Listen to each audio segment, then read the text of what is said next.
Okay, hi everyone. Welcome back to SNITCH Talks, a project by Italian Quidditch Association. Today I'm here with Martin Čurnek. He is from Slovakia and he is a player of Vienna Vanguard and he plays as a seeker and beaters. He is an international experienced player. In fact, he played with Vienna Vanguards at EQC in the last few years. Not only, he recently performed as SNITCH runner at EQC D1 in 𝗦𝗶𝗁𝗀𝗀. And probably some Italian players recognize him because he was one of the trained volunteers during Platinum fixture that take place in Rome in January. So first, Martin, welcome to the new episode and thank you to be here with us. Hi, Alicia. I'm glad to be here with you. Okay, thank you very much. And okay, let's start. So can you say something about you and your story with Quidditch? When did you start to play and why? Well, I started in 2015. There is this convention in Slovakia that was doing for like a couple of years before that a panel, like a weekend at Hogwarts. And there was always some kind of a Quidditch tournament, but the rules were no official rules. There were just something somebody from the organizers made up. And in 2015, there was an extra panel with some of the Vienna Vanguards players who went to their first EQC just, I believe it was a month or two before that. And as they were the closest players to Bratislava, they came and made basically Quidditch workshops and the referees for the Quidditch tournament. After that, a team in Bratislava, the Pressburg Phantoms, started to exist, and that was when I started playing. Okay, amazing. So you have a lot of experience with tournament, and in your memory, there is any match that you remember very well? I mean, that you were as player or SNITCH? As SNITCH, it would be most probably the game for the 5th place at EQC D1, Antwerp against the Velociraptors. And well, absolutely, yes. I can feel the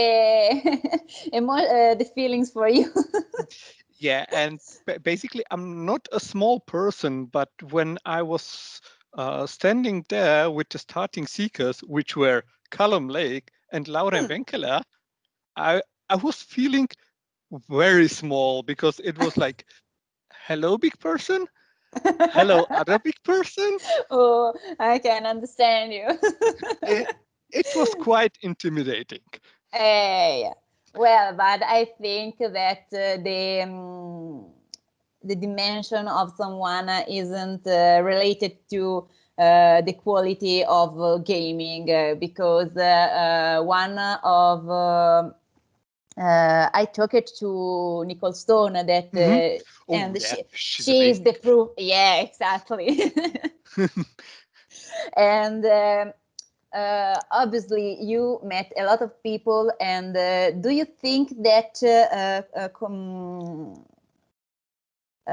playing with different people change your style of snitching and playing? And do you think that someone teach you something that you do nowadays when you play? Yeah, for example, Vincent, one of the best German snitch runners, he showed me a little trick against smaller and faster seekers with whom I usually have troubles. So that was really helpful.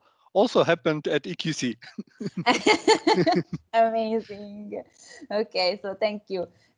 Probably this advice will be useful. So I don't know if you want, but it would be very useful if you want to share with us some technical advice or exercise for seekers and or snitch, if you want. Well, for the snitches, I would say like you need to know what your snitching style is. Yeah. What you're good for. For example, if you are small and relatively physically weak compared to the big guys, snitch runner, you probably don't want to like wrestle with the seekers. On the other hand, for me, it's personally better like to wrestle and not to run a lot because the smaller, faster seekers would have an advantage. So know your style of snitch running. Be prepared, like what would you probably do in case of different type of seekers, because yes, you got smaller seekers that are usually the faster ones. You got bigger ones that just physically overpower you. Yes, you got Column Lake, that's basically both of that. Yeah, absolutely. But when you do you ever train it by yourself or with your team as snitch? As snitch, sometimes during the trainings, I've been doing the snitch runner, but not any specific snitch runner training. Okay, no, just not the snitch runner training, but I think for the seekers training. I mean. Yeah. Yeah. We did some trainings for the seekers. So. Okay. So, do you have any tradition before starting the game, as snitch or player with your team?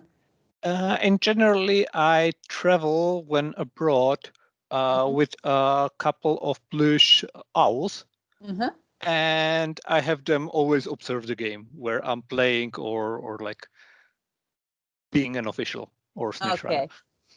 Okay, so when you are an official, probably you want to looking for the seekers of the team and study them. Yes. I imagine. Yeah. So you can try to choose the best way to play. Okay, understandable. So, well, I would like to share with you a video. It's about one of the last tournament in Italy before the spread of coronavirus that took place a year ago in Bologna. So I would like to share it with you because I would like to analyze the style of gaming of the snitch if for you is okay. So I would like to show you this video so you can give me an analysis or some advice for the snitch if for you is okay. Yeah, okay. Sure. So seeker is coming. Okay, the snitch runner already has the second handicap, if probably I'm correct. Yeah, that is already a really tough one.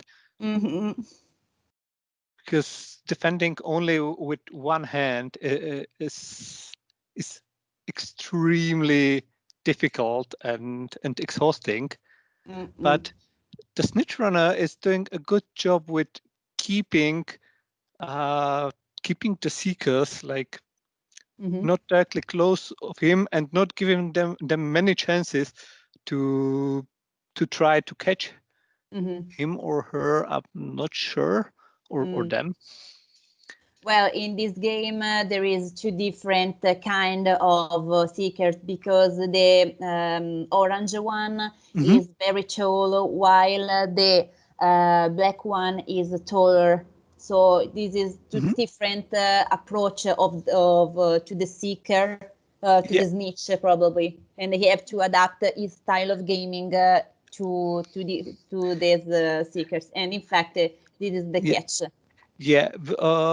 I think what we could see, like the snitch runner was when defending against the black seeker, who was, I believe, a bit smaller and like he had an physical advantage against that seeker, he was, or they were using their like physicality to keep them away from them. And with the other one, with Rome seeker, he basically tried to keep him at a distance, like trying to walk away from him, not giving him that many chances. At least it seemed to me like that. Coming back to the exercise for seeker, do you have any exercise to suggest to improve the performance of seeker? Obviously, when the condition of coronavirus will be better than now. Yeah. Well, nothing particular comes in mind. What I pretty much like is every player, like there are many players doing these exercises, takes a bib and puts it in the trousers as a snitch. Okay. And everybody is playing at the same time seeker and snitch runner. Okay. So they try on one hand to catch everybody else and at the same time not to get caught. Okay. Good. Thank you very much. You're welcome. Okay. And before the end of the episode, do you have a special regard to people that is watching us or some friend of yours? Yeah, I would say stay safe, keep the health guidelines, and let's see each other soon, hopefully. Yeah, I totally agree. So, okay. So, Martin, thank you very much for your time, and I hope to see you soon to the next tournament, and why not in Italy again? Thank you for this initiative and everybody for watching and listening, and yeah. Hopefully see you soon in real. Exactly. Okay, everybody. Thank you to you too, also from me, and I hope you enjoyed this episode of Snitch Talks. And from Alessia and Martin, goodbye, and see you in the next episode of Snitch Talks. Bye, guys. Bye.